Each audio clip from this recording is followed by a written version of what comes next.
next interview up. We've got Matthieu Betton, who's General Manager of Europe for Sojern. Sojern, in our shorthand, is an ad tech retargeting company, but I'm sure Matthieu can give us a bit more detail about what it is that Sojern does, and then we'll get into the Q&A. Sure. Well, thanks for having me today.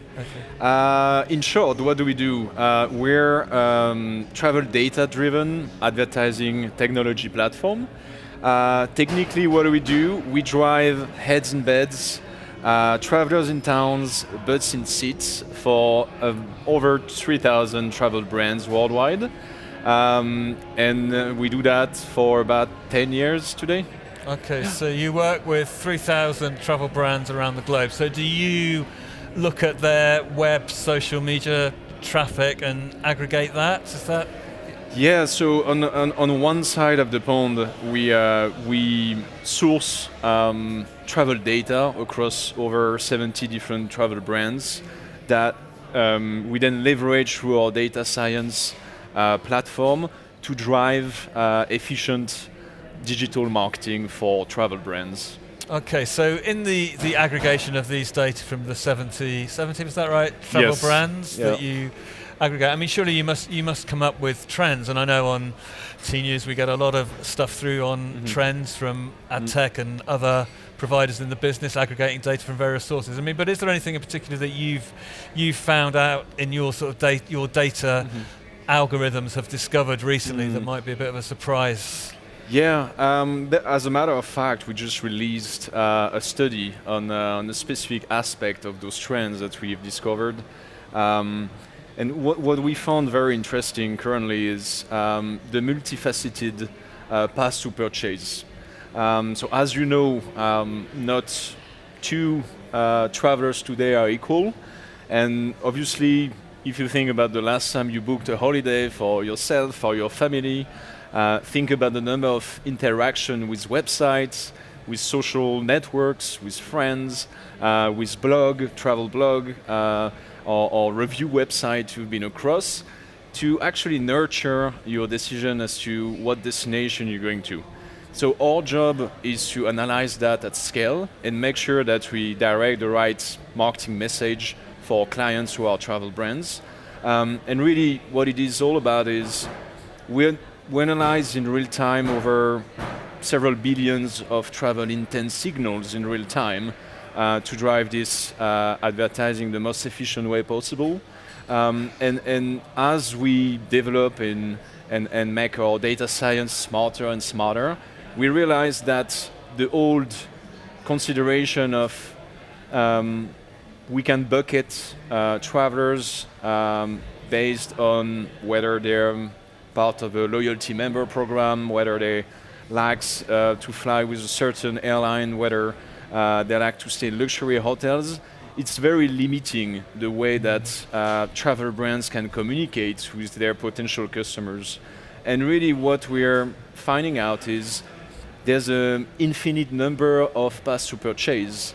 And as the number of online channels, or travel-related websites multiply online, that gives us many new touch points for our user to then nurture his decision to go in a specific destination, stay in a specific hotel. So what we found out is analyzing a multitude of different paths to purchase leads us to see the number of touch points and interactions is actually increasing over time. And across the different studies we've run, we found out that a user on average consults between 40 and 100 and I think 735 different touch points leading to his actual purchase of his travel product. And I think Expedia a few years back published a study where they found out that on average a traveler will interact with 30-ish different websites, and 3 years later in 2016 they released the same study showing that on average a traveler interacts with over 143 different websites before making his decision. And we're very much relating these trends ourselves pointing out to the necessity for travel brands who want to communicate effectively to reconsider the variety of user journey rather than bucketing them in certain. Okay, so it's that argument maybe in a sort of in the ad tech world generally that demographics is dead, and that you can't, or you can if you want to do a targeted campaign between 16 and 25-year-olds. What you seem to say is that is pretty pointless these days, particularly in travel if we're all looking at hundreds and hundreds of touch points. I mean, but do travel brands sort of get that the demographics is dead and that there's a whole new world of segmenting and targeting opportunities out there? I mean, don't get me wrong, it's a very new world for a lot of travel brands. I'd say some travel brands are ahead of the curve compared to others. I think they're definitely realizing that hoping to reach the right user by basing their communication on socio-demographics only is not sufficient enough. And what they're doing today, or starting doing from a technology background, is first trying to understand who their customers are. What is the actual path to purchase on my website? If I'm a hotelier, if I'm an online travel agency, meta search website, how do my users behave? And I think, generally speaking, that's the first trend we see across probably the majority of our clients today is how do I make more sense of my own clients? And through the acquisition of DMPs, exploiting CRM data, a lot of those brands already have a good view of what their clients are doing once they're on their website. However, what they don't know yet, or what they're trying to find out more, is what they do before and after they reach their websites. I think that's where the whole traveler path to purchase come to be alive. Is okay, what is this user doing before that's leading to use my services as a hotelier A versus using booking a room with a hotelier B? How do I make sense of that myself to be better? So you're saying that brands sort of, once people get to my martinshotel.com, once they're on martinshotel.com, I can follow what they do, and I've got a pretty clear idea of what they do once they're on my site. But what I now have the ability to find out is what they were doing previously, and then use that to optimize how I market. Is that okay? Yeah, absolutely. Okay. I mean, that sort of leads on quite nicely. I know a couple of months ago that you bought a business that we've worked with on tnoooz Ad for Us, which is a very, very specialized Facebook travel marketing partner. So how does that fit into Sojern's, this whole sort of path to purchase sort of narrative that you've got? Yeah, well, we acquired Ad for Us, which is a Facebook marketing partner specialized in travel, a few months ago. And essentially, the world of ad tech today is getting increasingly organized around two giants, which is Google and Facebook. And more so than ever before, those are the two giants that are building the future of ad tech and the way you communicate with brands. We've developed our technology based on Google Stack. So the Google world, we understand it, and so far we've done a pretty good job leveraging and this user path to purchase through Google.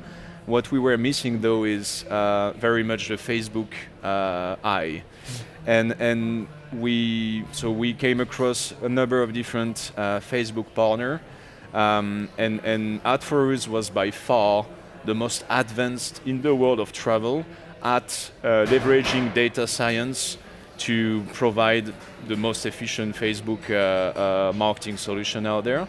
So rather than us building it from scratch, we found that as a strategic partner it worked well, and we might as well acquire them to be part of our offering. So you've got these two sort of digital travel marketing giants in Google and Facebook. I mean,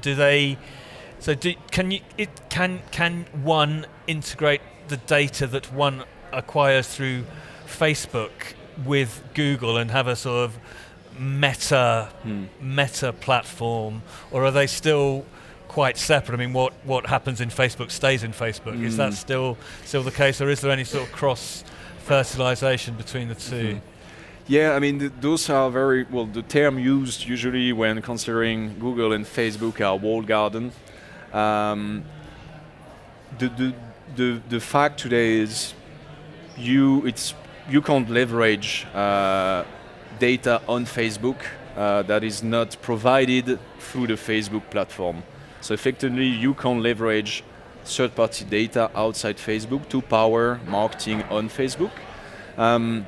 And the same applies to Google. You can really translate Google insights, knowledge into the world of Facebook. Obviously, those two are competitors, so they make sure that it's not made easily. I think the ultimate goal in the world of travel, just like the world of ad tech, is for any company out there to be able to bridge that gap between Google and Facebook and provide a holistic solution that go cross-channel, cross-device, and across those two giants together.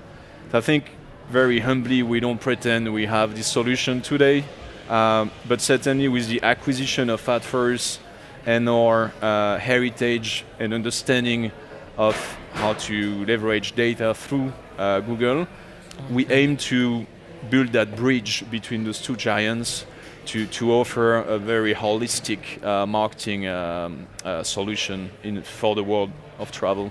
Okay, I mean that sounds sort of quite interesting. There's a whole sort of Facebook marketing ecosystem and the Google marketing ecosystem, and the two marketing ecosystems for commercial reasons are kept separate. But there's a way of using sort of data science to not sneak in the back door, because that might be against rules and regulations. But there's a way of sort of connecting the data between the two for travel brands. Okay, well. I mean, I know you've only just bought AdFirst a couple of months ago, so maybe if we're doing ITB, tnoozLIVE at ITB in a year's time, we might have less of a walled garden, or maybe a lower wall or a hedge, or something less concrete between the two. So we'll see. I hope to come back and tell you more about it. And certainly the way we approach that ourselves is through the producing insights based on our understanding and analysis of these different touch points and data points, and we hope that through insight we're able to provide a borderless solution for our clients. Okay. Today we offer a comprehensive multi-channel approach in the world of travel for our clients. Tomorrow we want this to be seamless between the different platforms we're working with. Okay. All right. Well, thanks, Matthieu. Thank you.